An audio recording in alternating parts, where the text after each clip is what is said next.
There's a stretch of road outside my town that doesn't lead anywhere important. No signs. No lights. Just a ribbon of asphalt that unspools into darkness and keeps going long after it should have ended. I drive it when I can't sleep, when the house feels too aware of my breathing. I don't remember the first time I noticed the voice. It wasn't loud. It wasn't urgent.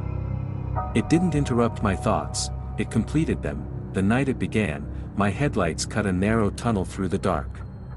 The world outside that tunnel didn't exist. Trees, fields, sky, gone. Just the road, the white lines slipping beneath me like something being erased. "You've been here before," the voice said. I almost nodded. The strange thing is, it didn't sound like someone else. No accent. No echo. It carried my own rhythm, my own pauses. As if my thoughts had learned how to speak without asking permission. "I don't think so," I said aloud, just to test reality. The road didn't answer. The voice didn't argue.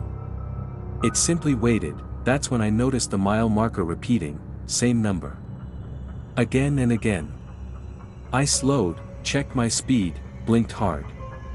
Logic offered explanations, old signs, fatigue, coincidence. The voice offered none. "People stop noticing you when you repeat yourself," it said gently. I laughed once, short and dry. That's not how roads work. It is how people work. The farther I drove, the quieter the world became. No insects. No wind. Even the hum of the engine felt muted, like it was happening in another room. My phone had no signal, not unusual, but the screen stayed black when I tried to wake it. I realized then that I couldn't remember the last message I'd received, not the words. The feeling of being addressed, "You're just tired," I whispered, though I wasn't sure who I was reassuring. "You always say that," the voice replied. A memory surfaced, standing in a room full of people, speaking, watching their eyes slide past me as if I were a window. Another memory followed. Then another.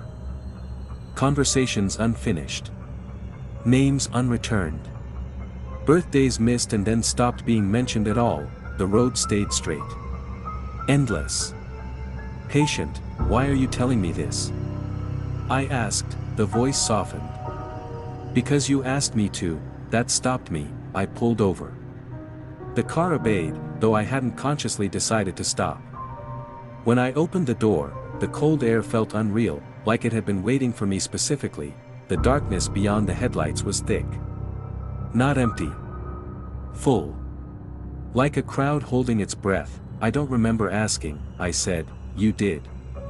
A long time ago. When being unseen started to hurt more than being alone." I leaned against the car and tried to recall the moment. There should have been a breaking point, a night, a loss, a decision. But my memories blurred at the edges, like photographs left too long in the sun. "What happens if I keep driving?" I asked. The voice didn't answer right away. When it did, it spoke slower. "You fade quietly. No struggle. No witnesses. Eventually, even you forget why you mattered, and if I turn back, then you'll notice how empty your life already is." I stared down the road. The white lines pulsed faintly, like a heartbeat. For the first time, I understood something that felt dangerous in its clarity. The road wasn't leading me somewhere, it was keeping me here. "I don't want to disappear," I said. "Then stop pretending you already have." The voice replied, the words landed heavier than they should have. Because they weren't advice. They were confession, my confession. I suddenly recognized the voice, not as sound, but as habit. The quiet decision to stay silent. To not correct people when they forgot my name. To accept being overlooked because it was easier than being rejected. The road had grown from that silence. I got back into the car. My hands were steady. Calmer than they'd been in years. "I'll drive," I said. But not to escape. The headlights brightened.